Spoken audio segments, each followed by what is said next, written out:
देख और अब देख लो और नजदीक से।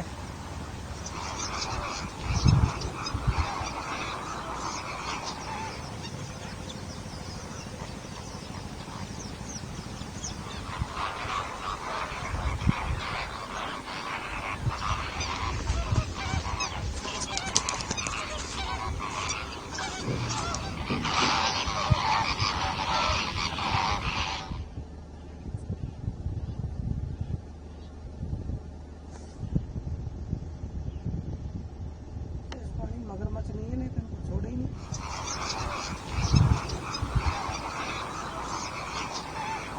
एक लाइन बना रहे सेतु।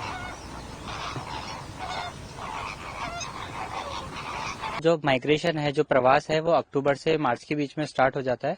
तो अक्टूबर में सबसे अधिक संख्या में माइग्रेशन स्टार्ट हो जाता है। तो सांभर में देखिए सबसे ज्यादा जो संख्या में बर्ड्स आते हैं वो लेसर और ग्रेटर फ्लेमिंगो, दो तरीके के फ्लेमिंगोज आते हैं। इसके अलावा कई तरीके की डक्स आती है, छोटे पानी के किनारे रहने वाले वेडर्स पक्षी आते हैं, और कई तरीके के, जैसे आपने नाम सुना होगा कुर्जा, तो उसी की जैसे दिखने वाली एक क्रेन है जिसे कॉमन क्रेन के नाम से जाना जाता है। तो इस तरह से काफी अलग अलग तरीके के बर्ड्स यहाँ पर आते हैं।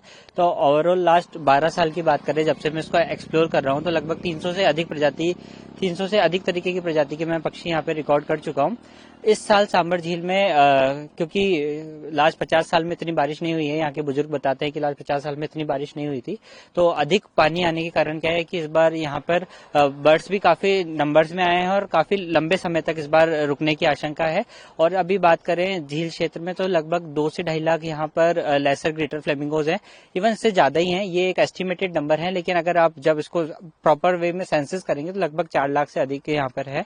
इसके अलावा नॉर्दर्न शावलर्स है, कॉमर्शियल डक है, स्पॉट बिल डक है, कई तरीके के वेडर्स हैं, शिकारी पक्षी हैं यहाँ पे। तो जो पर्यटक जो आते हैं, wild life photographer, nature lovers, वो भी अच्छी संख्या में यहाँ पर आ रहे हैं। झील क्षेत्र का नजारा अपने आप में एक बहुत सुंदर है, क्योंकि एक विहंगम दृश्य दिख रहा है। इस पर रोड के किनारे तक आप देख पा रहे हैं पानी है, और रोड से ही मेरे जस्ट पीछे आपको फ्लेमिंगोज नजर आ रहे हैं। तो ये सांभर के लिए इस बार एक बहुत अच्छा है, और बर्ड वॉचर्स के लिए भी बहुत अच्छा है। खास तौर पर यहाँ पर फ्लेमिंगो का आने का कारण क्या है? खास तौर पर यहाँ पर फ्लेमिंगो का आने का कारण है एल्गी, जो कि यहाँ के पानी के अंदर 30 तरीके की एल्गी पाई जाती है। तो एल्गी को फीड करने, मतलब जो फ्लेमिंगो बर्ड्स है उनका प्रॉपर खाना एल्गी होता है, तो एल्गी को वो फीड करते हैं। तो अधिक संख्या में फ्लेमिंगो यहाँ पर एल्गी फीड करने आते हैं। और देखिए उन्हें एक यहाँ पे प्राकृतिक आवास मिलता है। फ्लेमिंगोस जो है ये सॉल्ट की जो एल्गी होती हैं, जितना मैं समझता हूँ, सॉल्ट की एल्गी को फीड करने आते हैं, और यही आवास इनके लिए सुटेबल होता है। तो इनकी प्रजनन के लिए भी ये यहाँ पर आते हैं। तो लास्ट 4-5 साल में देखा गया है कि ये यहाँ पर प्रजनन भी कर रहे हैं, नेस्टिंग वगैरह भी करते हैं। तो ये एक काफी अच्छा यहाँ पर देखने को मिलता है।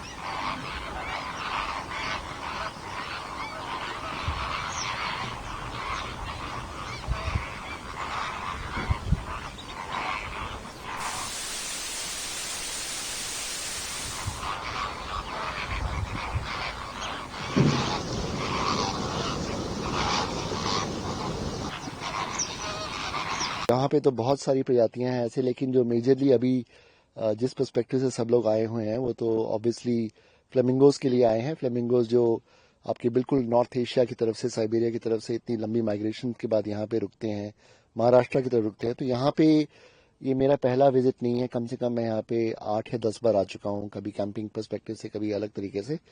तो बहुत डिफरेंट जोन्स हैं जहाँ पे आप फ्लेमिंगोज देख पाओगे, और थोड़ा आपको डीपली अंदर जाना पड़ेगा उनको अच्छे देखने के लिए। अब माइग्रेशन के अलावा बाकी यहाँ पे बहुत एक्टिविटीज हैं। ऑफ कोर्स उनका मेटिंग सीजन एक अलग चलता है, जहाँ पे बर्ड्स पूरे अलग से तरह आपको प्रक्रिया नजर आएगी, घूमती हुई नजर आएंगी, किस तरह से वो वार्तालाप उनकी हो रही है। बाकी यहाँ पे आपको सामने अभी यहाँ पे रिवर लैपिंग दिखेगा, बिल्कुल जो आपके सामने बर्ड दिख रही है, ये रिवर लैपिंग है। और तरह की बर्ड्स हैं, रैप्टर्स हैं यहाँ पे बहुत सारे। नील गाय बहुत फेमस है, ऑब्वियसली यहाँ पे नील गाय आपने देखी होगी। उसके अलावा बहुत और भी छोटी मोटी डक्स हैं, हेरॉन्स हैं, पॉन्ड हेरॉन्स हैं, ईग्रेट्स हैं, किंगफिशर, कॉमन किंगफिशर दिखेंगे आपको। और जैसे जैसे आप थोड़ा और डीपली अपना रुचि लेना चाहेंगे तो आपको बर्ड्स कम से कम यहाँ पे एटलीस्ट, मैंने खुद कम से कम 40 के आसपास साइटिंग की है यहाँ पे, एटलीस्ट बर्ड्स की 40 से 45 के आसपास मैंने जो नॉर्मल देखा होगा वो मैंने यहाँ देखा है। बाकी इसके अलावा अगर आप प्रॉपर ढंग से रुकें और देखना चाहेंगे तो आई एम श्योर आप एक दिन अगर प्रॉपरली देखोगे यहाँ पे तो कम से कम आपको अच्छे ढंग से कम 60-70 बर्डिंग्स अच्छे ढंग से आप देखना चाहेंगे तो हो जाएंगी। तो बर्डिंग के लिए काफी अच्छा है क्योंकि ये नेस्टिंग ग्राउंड है और ऊपर से जहां भी आपको वेटलैंड नजर आएगा, जहां पे वेटलैंड है वहां पे लाइफ है, उसका मतलब फिर आप वहां पे काफी बर्ड्स देख पाएंगे।